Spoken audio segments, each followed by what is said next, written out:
రైతులను అవమానించిన కాంగ్రెస్ ప్రభుత్వం బేషరతుగా క్షమాపణ చెప్పాలని మాజీ మంత్రి నిరంజన్ రెడ్డి డిమాండ్ చేశారు.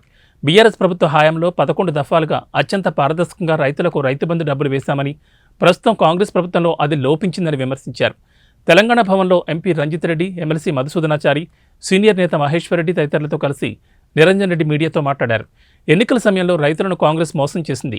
ఎన్నికలు అయిపోగానే ఏర్పడేది కాంగ్రెస్ ప్రభుత్వమేనని, ప్రభుత్వం ఏర్పాటు కాగానే డిసెంబర్ 9 నుంచి రైతు బంధును ఎకరానికి 15,000 చొప్పున వేస్తామని ఆ పార్టీ నేతలు ప్రకటించారని అన్నారు. చాలా ఉత్సాహంగా ఉన్నారు.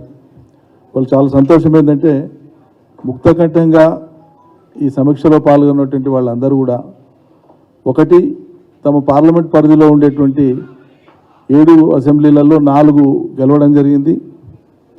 దాంతోపాటు 1,00,000కు పైగా చేవెళ్ల పార్లమెంట్లో మేము ఆల్రెడీ మెజార్టీ సాధించి ఉన్నాం. కాబట్టి మాకు గొప్పగా సేవలు అందించి బాగా రిప్రజెంట్ చేసినటువంటి డాక్టర్ రంజిత్ రెడ్డి గారిని పెద్ద మెజార్టీతో గెలిపిస్తామని చెప్పి ముక్తకంఠంగా ఇవాళ సమీక్షలో పాల్గొన్నటువంటి వాళ్ళందరూ చెప్పడం ఒక ప్రత్యేకమైన విశేషం. ఇవాళ రంజిత్ రెడ్డి గారికి వ్యక్తిగతంగా శుభాకాంక్షలు. దాంతోపాటు పలు విలువైనటువంటి సూచనలు సలహాలు వాళ్ళు చేసినారు. తప్పకుండా అవన్నీ కూడా రేపటి ఉన్నత స్థాయి సమీక్షలో వాటన్నింటినీ కూడా చర్చించి ఆ లోతుపాతులు ఏమైనా ఉంటే వాటిని సరిదిద్దుకోవడానికి ప్రాతిపదికగా ఉంటాయని చెప్పి మేము భావిస్తూ ఉన్నాం. అదేవిధంగా అందులో పాల్గొన్నటువంటి వాళ్ళలో అత్యధికులు గ్రామీణ ప్రాంతాల నుంచి వచ్చినటువంటి నాయకులు. వాళ్ళందరూ కూడా అక్కడ ఉండేటువంటి ప్రజాక్షేత్రంలో ఉండేటువంటి ప్రజల యొక్క భావనల్ని వాళ్ళ ప్రతిబింబించినారు. వాళ్ళు చెప్పడం ఏంటంటే మనకు తెలుస్తున్నటువంటిదే, వింటున్నటువంటిదే, మీ దృష్టిలో కూడా ఉన్నటువంటిదే, రాష్ట్రంలో ఉండే 50 మంది ప్రజల దృష్టిలో ఉన్నదే.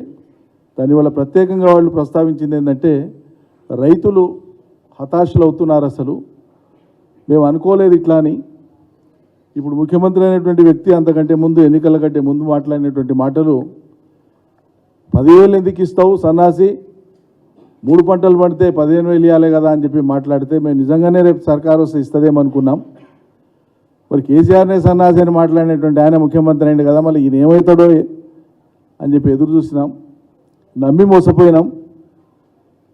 మరి ఇవాళకి ఈ రోజు వరకు 1,50,00,000 ఎకరాల వ్యవసాయ భూమి ఉన్నది రైతు బంధుకు అర్హమైనటువంటిది. మేము గతంలో మా ప్రభుత్వంలో 11 విడతలలో 72,815 కోట్ల రూపాయలను ఇచ్చినాం రైతులకి సకాలంలో ప్రతి సీజన్కి. ప్రగల్భాలు పలికినటువంటి రేవంత్ రెడ్డి గారి సర్కారు అధికారంలోకి వచ్చే కంటే ముందు ప్రగల్భాలు పలికినటువంటి వారి పార్టీ ఈరోజు మౌనంగా ఎందుకున్నారు? ఇంకేదో రాంగ్ ఇంటర్ప్రిటేషన్ చేస్తున్నారు. ఈ రోజు నుంచి ఈ రోజు వరకు ఇచ్చిన గతంలో ఎప్పుడు లేదు.